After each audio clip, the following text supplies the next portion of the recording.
do this. So, Jay, you gave me some props for coming up with questions earlier, and I don't know if this one's going to show off those props you gave me. This was an interesting Fence Riders this week. But the first one we got was, will Joe Flacco throw over 300 yards for the third straight week?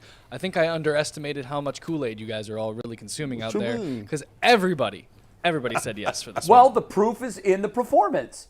He's done it 2 weeks in a row. And I think the more they go without a running game, the more it becomes a must that he throw the football. Yeah. So, I mean, I haven't seen any signs of life from the running game the last couple of weeks. Here's a fact for you, an absolute fact. Joe Flacco leads the NFL in passing yards per game. That's a fact. It's only been 3 games, but that's a fact. Hey. You know, I'm surprised that he would have more than Browning. Well, the reason he has more than Browning is because Browning played in the second half of a game when he first came in, because remember, Burrow got hurt in the middle of a game. Yeah, that's right. On the so Monday he played night the second half was. and Wasn't good? And he didn't even throw that much. I think he had like 70 yards or something. And then his first start against Pittsburgh, he was okay. He had like 200-something. Since then, he's put up huge numbers. But it all counts. And Flacco's played 3 games. He's thrown for like 1,000 yards. Man, I told, That's listen, insane. when Joe Flacco signed, he came and he said, G. Bush, man, I got the 3 bills. Don't let him trip. Like I said, okay, I'll go out there and fist riders. Tell him you go throw for 3. Yeah. And he did what he was supposed to. And then I doubled down and came back the next week. And I said, oh no, you thought that was cool. We're gonna get that 3 the next time too. He texted me in my mind. He texted me. Not in real life, but he just was like, yo, G. Bush, good looking out. Yeah. You gonna ride with me 3 weeks in a row? I said, I got to. We ain't got a running game. I'm cool for all the flea flickers and reverses that you want, dog. The good news is Ethan Posick did practice yesterday. Yes, that's very good news. Hopefully, Joe Bitonio will practice today, because mean, to get if that middle back would be huge. That's the core of the line. Yep. The center and the 2 guards. I mean, the tackles are what they are. Yeah. But you found what it looked like when you were down to 1 starter Not pretty. out of the 5. It was not And pretty. not that they pass protected great, but they did in the fourth quarter when it mattered. And at the end of the they game. wisely got Joe off his spot, Yeah. and instead of straight drop back, he was doing a lot of the bootleg sprint out stuff, which bought him time to make the touchdown throw to Njoku and other completions. Exactly, no doubt. And the Texans, kind of like the Bears, are better against the run than they are defensively, better against the run than the pass. So it's another team where it all kind of lines up for him to throw the ball. Pass it a lot. And even with Case Keenum, I expect the Texans offense to be, decent. He's a pro. He'll move them. And they still He'll make plays. And again, Singletary's having a great year in the backfield for them. They still got Noah Brown, who's played really well. They got a solid tight end in Dalton Schultz. They could get Nico Collins back. They're not a terrible offense. I didn't know that he was even a possibility to come It's back. possible. I think he's probably not going to play, but it's possible that he's going to come back. All right. Let me ask you guys real quick before we move on to the next one. If I had made it 350, would your answers have changed? Because Baker was it the might last have. I think I would have went under. Yeah, Because I got him like 305. Yeah, I got him like low that. 3s, too. I got him 326. Still would have been under. Okay, so would have been right under. Baker was the last one to do it for the Browns, so I was curious. 325 would have probably been the perfect number. Yeah, that would have been a good one. Yeah. Well, funny I that will we all remember said for the yes next time to I never want to do 300. fence riders again. Amazing. All right, next one. Will the Browns defense force 3 or more turnovers against the Houston's offense? Yeah, that's a definite no for me. No. Yeah. Yeah, you all went with no on this You got one a as little well. carried Like I away said, not my with best batch of questions. I mean, 3 is a lot. That's a lot. That's a lot of. I mean, I could maybe be talked into 2, but 3 is like they're just giving it up all over the field. You got to think about it. The Browns are one of the most. They got the most 3 and outs in the league, and they only give up. They're giving up about 100 less first downs over the total less years. plays. So there's less plays you have. But they've gotten a lot of Remember, early in the year, the Browns defense got no turnovers. Yeah. Since And they went week through a stretch 5 or where 6, whatever, they've gotten a lot more. They have. If the question had been 3 or more or 0, and you had to pick one, what would you go I with? would have gone with 0. 0. That's probably a smart answer, but I would go 3-0. Or 3 or more. 3 is a 3 is lot. a bulk. I mean, That that's means crazy. that I mean, means- if you get 3 turnovers, and the Browns have done that this year and won games. You're done. Yeah. Usually, if you get 3 turnovers, you're winning by double digits. If you get 2 turnovers and another team don't turn it over, you're out of here. yeah, +2 is usually a recipe for a win. I wonder when the season's over, we're going to have to find out this stat, if the Browns will set the record this year for most wins in a season in games where they've lost the turnover margin. Well, I haven't looked lately, but early on they were losing the turnover battle left and right, but winning games. I still think it's like 10 out of 14 they haven't lost the battle. And for the full year, that defies what I think is one of the best predictors for success in football. Plus-minus ratio. Go look at it right now. Call up the best plus-minus and the worst plus-minus, and usually, not always, the top 5 plus-minus are playoff teams and doing well, and the bottom 5 are bottom 5 in the league. And even if you don't do the ratio, the Browns are averaging over 2 turnovers a game. I mean, that's crazy. Wow. To have the record they do. I can't imagine there's any team in the history of football, I'd be shocked, that have averaged as many turnovers per game as the Browns that have been good. It's rare. It's got to be very, very rare or non-existent. See, I'm going to be honest. I think the Browns are going to get 3 on the dot. And I think it's because of 2 reasons. One, our coverage success rate from NFL NextGen Stats is insane. Martin Emerson Jr., you can take tag board here, Steve. Martin Emerson has a 67.7 coverage success rate. Greg Newsome and Denzel Ward are tied at 66.7. What? And against Case Keenum, who Stefanski knows Case Keenum inside and out, I'm going to assume. It's true. I see any ball he's going to have to throw getting picked off immediately. Go ahead. Wait. Let's just look at that stat for a second. They have the top 3. 3 of the top 5. 3 of the top 4. But look, they're tied for second. They're all that's true. It's a 3-way tie for second. You're right. So that's nuts, you guys. That's crazy. Insanity. That's crazy.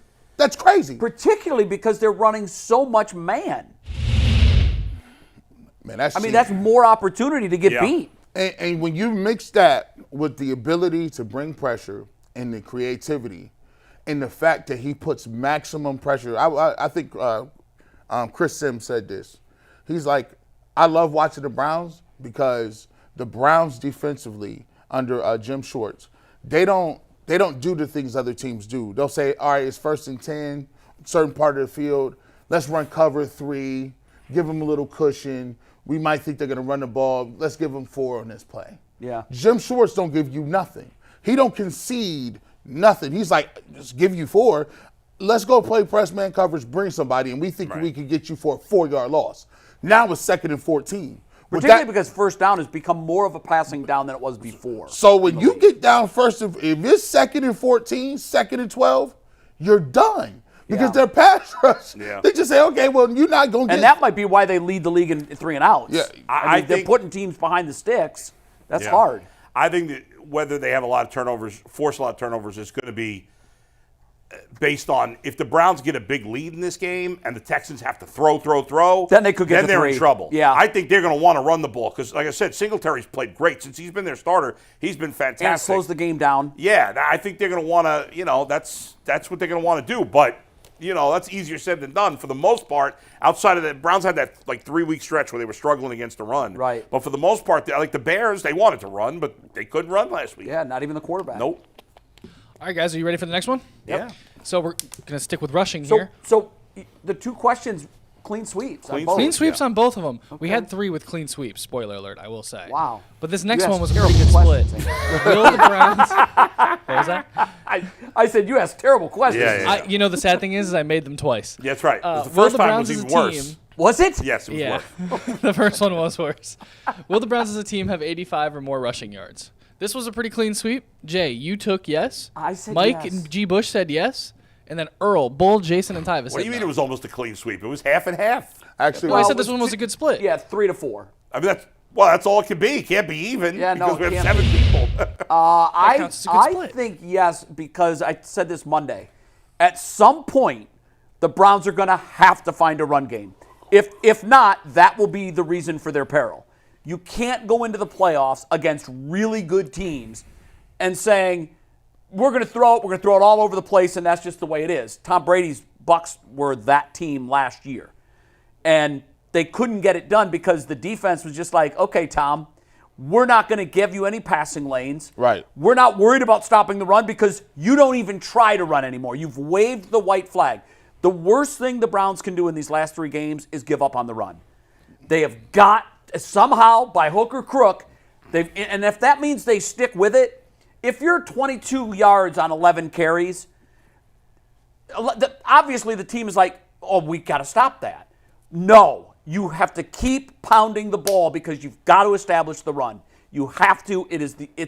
To me, it's priority number one for this offense moving forward. If this offense can become two-dimensional, they're a problem in the playoffs. So I think they're going to work on the run, and I do think they're going to get to 85 yards. Barely. I think they will run a little better as the rest of the season goes, but I don't think it's going to be this week. I think the last game of the season against Cincinnati, the Bengals have lost T.J. Reader. That is devastating for their run defense.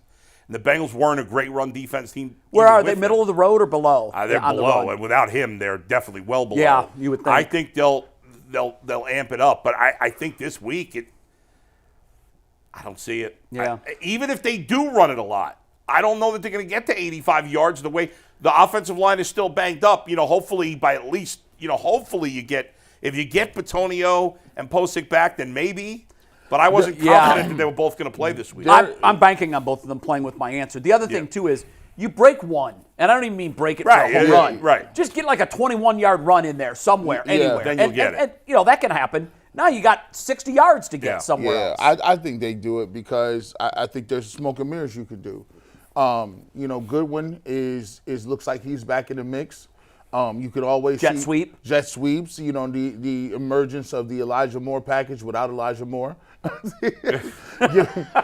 give all them packages. Didn't we de facto give those to? We did. Goodwin? We did. He just now signed off on them though. He got a late signature.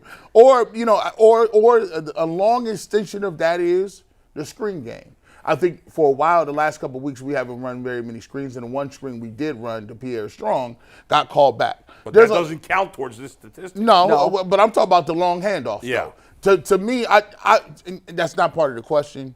But what I'm speaking towards, how can they, finagle it if, they can't run the football up front? There's other things you can do, kind of the quick stuff out and about. So, but yeah, I think they'll get 85. Like you said, that's a big run. You get 25 yards. You got 60 more to go, and you get more guys back. Only thing I worry about is them holding when you do break a run. Right. That's right. painful. Like to Well, have they did that once last week. Oh man, that was their only good run. On a first down, it was critical, and it was a big call. Wasn't that Pierre Strong? Yep. Had that run. Yes, it was. The one thing too about the run game, and I know you say that that quick hit, bubble screens, and stuff like that can be an extension of the run game. I don't think that will supplant the run game in the playoffs. Because you're clogging the middle, and so many things become more open in the passing game if they have to defend the middle. Yeah. And I don't think you're worried about defending the middle if you're looking at bubble screens. There's different ways they can stop that. I wonder if, he's never happened with any kind of regularity with the Browns, and it certainly hasn't happened this year. And I don't know what he's got left in him to do this. But I wonder if they gave Kareem Hunt 16 carries. What he could do. What would it look like? Yeah. I don't know. I mean, I just thought, and I know the offensive line didn't do a good job, obviously. I just thought Jerome Ford looked really hesitant last week and wasn't seeing some holes. Maybe Strong. I think Strong is a better candidate for those 16 carries. But the only I've been high on Strong all year, but the only thing I'll say about Hunt is he's got those veteran eyes. Yeah. That can see those holes. He's gonna get if it's and he's hard to tackle. If he's under 3 yards, he's getting that 3 yards. He just is what it is. To me, for me, when I look at Jerome Ford, and I know people like, oh well, nobody could have ran on that. There's times where, we talk about it in football sense, reading color in the hole. Sometimes when you run in that zone play, when the opposite jersey flashes now, he takes another step and a half before he decides that's not where he can go. And by then, it's too late. It's done. And he always ends up going to the sideline and crumpling down after 2. You can't have 2 to 3 yard losses like that. When you see color in the hole, you have to put your foot down and trust that guy is going to stop the play if you don't move back. That's why Nick Chubb is so brilliant. When you watch Nick Chubb, it's like before the guy even beats the offensive guard, he already sees what it's looking like. Right. He's like, I'm not even going to try that. He cuts it back, and now he has 3 yards right now. Well, that is very true. That vision. Think of all the runs that he's had that have been lengthy runs that were cutbacks, but cutbacks that he made the decision now at the earliest possible moment that he had to abort. He did, went the other way, and that's his signature run to me. Well, I mean, he has the perfect combination of instincts, vision, Power, because he's hard. He never gets tackled by the first guy. Never. Or almost no, never. Takes more than one. But Kareem Hunt also He he's has that more ability. of a north-south guy than Ford is. So let's talk about distribution. Yeah. If you're in your perfect game plan, how are you going to carry? Let's say they get 25 carries. Yeah. How are you splitting them up in this game? I would want to see you talked about getting the running game essentially ready for the playoffs. Yeah. Kareem Hunt's not that old. No. I'd like to see him get 15 carries and then split the other 10 between Pierre Strong, maybe 5 and 5 between him and Ford. I know they're not likely to do it because if they were going to, they might have, but it's not what they're doing right now is not working. It's not working. Let's see what Kareem Hunt can do with more carries. One thing, Bull, that was jumping out at me last week was the point of attack is where you win in football. They were getting destroyed on the point of attack on every single play, and that's why I said it wouldn't matter if they had Nick Chubb right now. He would be a little bit better, but they were getting so blown off the ball on every single play that the run game had no chance. And I'm with you. I'm hoping that Posick is back. I'm hoping Bitonio is healthy. If you get that center 3 back, I think that becomes the wrecking ball that can open up the run game. Yeah. And I, like you, would like to see either Strong or Hunt. Right. Give somebody else a shot. Get a chance. I would do 12. Because we got 3 games to figure this out. I would do 12, 7, 12 with Hunt. No, I would go with 12 with Kareem Hunt to see if he got it. I would go with 7 with Pierre Strong. All right. And then what is 6 it? for Ford. 6 for Ford. Okay. And I'm using Ford more on the third down plays. Maybe 1 for Harrison Bryant. Maybe. One for the Marquise Goodwin? One Marquise Goodwin, maybe 1 or 2. Dust off that. They haven't really done that. That Schwartz playbook. They haven't really done that with Goodwin. I would like to see. That would be cool to see. Because if he gets free. I loved the creativity of the offense last week on the play where they threw the ball back to Flacco, or they threw the ball to Flacco. They had Hunt as the Wildcat quarterback, Right. and then they passed it right away to Flacco, who ended up throwing it back to Hunt. I think. Yeah, because we hadn't seen that wrinkle before. Yeah, he threw like a screen pass to Hunt too. It was all kind of close quarters. Right, and it worked. right. I would like it, we throwing DTR in there. I would like to see if you got DTR. I put a package in for about 5 plays. Well, the fact that they, when they first started putting him in, he was run. It was always run, and then last week he threw the ball. So now you don't know when he comes in what he's going to do. That's exactly right. I give him Keep a whole, guessing. And here's the thing too, the wrinkle might be, look, if you got Flacco, and this might be tricky. Flacco's playing, you put DTR in instead of him coming in for 1 or 2 plays. If those 1 or 2 plays work, get him 8 or 9 plays and let him finish this series. What the hell? Just give it a shot. Now they're like, oh, this is a gimmick play. Well, now in that third play, when he's in the game and he's calling regular plays, that gives a different dynamic to it. It does, a different feel. By the way, before we move on to the next one, I thought you guys would appreciate this because it was like when you get, it feels like people are starting to get excited about the Browns nationally and whatever. I listen to like fantasy football radio because I'm a big dork. And so I'm listening to SiriusXM's fantasy football channel to their morning show, and they let callers call in and ask questions. And this one caller was like, "Yeah, I'm desperate at quarterback this week. I could use Nick Mullins or blah blah blah, or who's that quarterback now for the Browns?" And the host goes, "Wacko for Flacco! You got to start Flacco." There it is, absolutely. I'm starting Flacco in one of my. I might be against G. Bush this week. Wow. I can't remember if I have him in this league or my other league. I think it might be the other league. I was doing some scouting. I don't know. Oh you yeah, got yeah, him. yeah. No, that's right. I got Purdy. Yeah, and, you got some guys, some heavy I'm hitters. starting Flacco. I think I am starting Flacco. We'll see. Look We it up. don't- I we think don't it's see. Purdy and Flacco. Not a bad my idea to quarterback. start him. Yeah, I mean, no, we all think he's going to go for 300. So he'll get My you the yardage choices, I passes. think, is Flacco or Sam Howell, and I'm going with Flacco. Wow. see. Howell is taking He's a big falling fall apart off here the at the cliff. end of the season. Is he even starting? I mean, why wouldn't they go with Brissett? He is. You got Flacco. Yeah. I think they were going to go back to Howell, which they shouldn't, but Why? I mean, but I'm going with Joe. Joe Flacco's going to get me to the UCSS championship, hopefully over G. who Bush. knows? Gee, you've been first or second all year, Yeah. right? Yeah, I was last year too. Took G. Bush out in the semis last year, trying to do the same this year. I Wow. need to get Deja this- vu all over again. The other Listen, semi is Steve versus Tyvis. We cannot have Steve win. That's Steve has a good everybody's team. rooting against that. No Steve's got offense, a Very very Steve, good good team. but No, all we You got guys to ready take for him this out. next one? All the teams that are left are really good. One thing I wanted to say before we move off of this, we're talking about a diverse playbook. You said, I think your quote was, I'm stealing all that. If I see a play, I'm taking that. Give me that. Give me that. The one play that I want Stefanski to steal that I've seen this year that I think is going to become a staple in the NFL, the Chiefs play that was brought back on the Tony offsides. Ooh. The Kelsey run, and it's when you look at that play on the All-22, it's like he's a piece of steel, and there are 11 magnets on the field, and they are all converging on Travis Kelsey. Everybody. The line guys had turned around and were chasing him. Mm-hmm. The guys that were covering routes that were deep had left their route and come in, and the one corner that was over here on this receiver, Tony, immediately, as soon as the ball was thrown, he beelines it.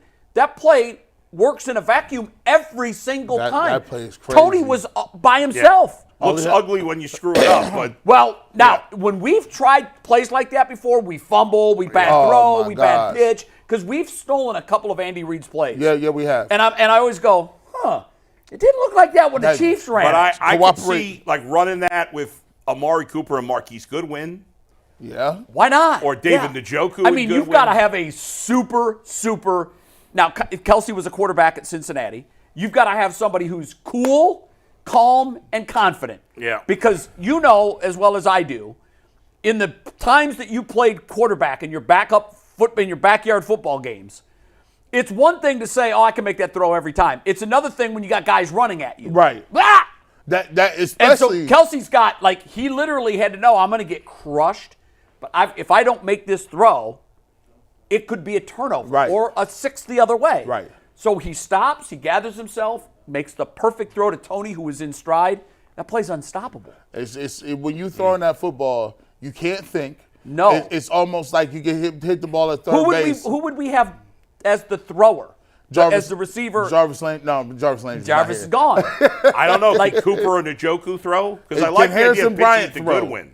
I like it going to Goodwin too, and I like it to Cooper. I don't know if Cooper can throw the football, but it's a 15-yard throw, 10-yard throw. What I liked about it wasn't the traditional hook and ladder where the receiver is trailing. Right. Yeah. That's hard because the defense is already congregating to where you're pitching the ball. What made this play pure genius, and I do think we're going to see this a lot in the NFL moving forward, it makes it pure. You're turning it into rugby. This guy, Tony, was all by himself because the defense was completely converging on Travis Kelsey. People should use laterals more. Yeah. Laterals are a sneaky part of the game. Next, Anthony. All right, before we get to this last one, or the last two, I should say, I just want to remind everybody that if you are watching right now, it's the 12 o'clock hour, and you can like and subscribe. It's completely free, and it helps out the YouTube channel a lot. We usually shoot for about 1,000 likes a show, and you guys always deliver. So we appreciate it. Go hit that thumbs up, everybody. And don't forget, there are memberships, too, if you do want to spend a little money, and we'll read your super chats here towards the end of the show. All right, guys, so I'm going to skip the Myles Garrett sack one because we all agreed that he's going to record one. He'll break his streak of a month of no sacks. That was unanimous, right? Yeah, last unanimous one. Okay. But will the Browns or Texans have more sacks? So, Jay went with the Browns. Earl went with the Browns. Mike went with the Browns. Bull and G also went with the Browns. Jason and Tyvis, who are not here to defend themselves, went with the Texans. No, they're clearly wrong. Well, they're looking like we have as saying the Browns' offensive line is a problem, but so is the Texans. Their offensive line's a problem too. Now wait a minute. Did you have that right? You had the question was, will Case Keenum throw for 225 yards? No, that's a different one. Oh, I thought. No, that's the last question. Yeah. Yeah. So is that the breakdown? Is the breakdown the same? Oh, you're saying that Jason graphic said that? Yeah, that graphic said, will Case Keenum throw for 225 yards, and that was the breakout. Oh, my apologies on that. But, yeah, it actually is the same breakdown minus Tyvis. So, spoiler alert for the last question. So only Jason then, can you throw the graphic up so we can see it? Only Jason believes that the Texans will have more sacks than the Browns. Yes. No, that's the wrong one. Do we have the graphic? That's the only one we have. I'm sorry. Oh, so we didn't make the other graphic. Okay. Yeah, without Mike, I'm a mess. Jeez. That's okay. Everything I said about you at the top of the show, strike it from the record. Scratch it. I actually just got made it all from up. Becker. My promotion got rejected. Is Mike's plane in yet? What's happening here? He should be landing soon, and hopefully he doesn't watch this. No, we know you're overworked and you're burdened.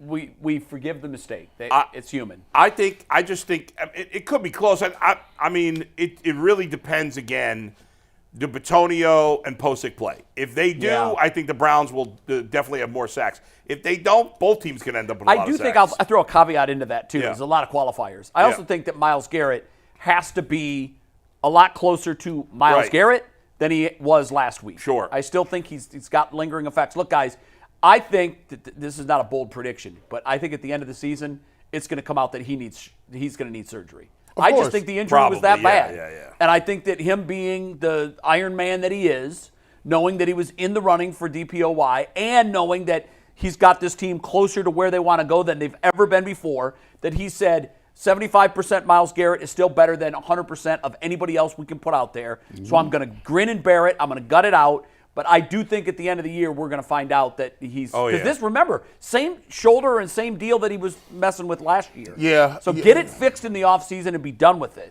Maybe, by the way, the reason that Jason and Tyvis, I think it's both of them, picked the Texans is because the Browns are probably going to throw the ball a lot more than the Texans are.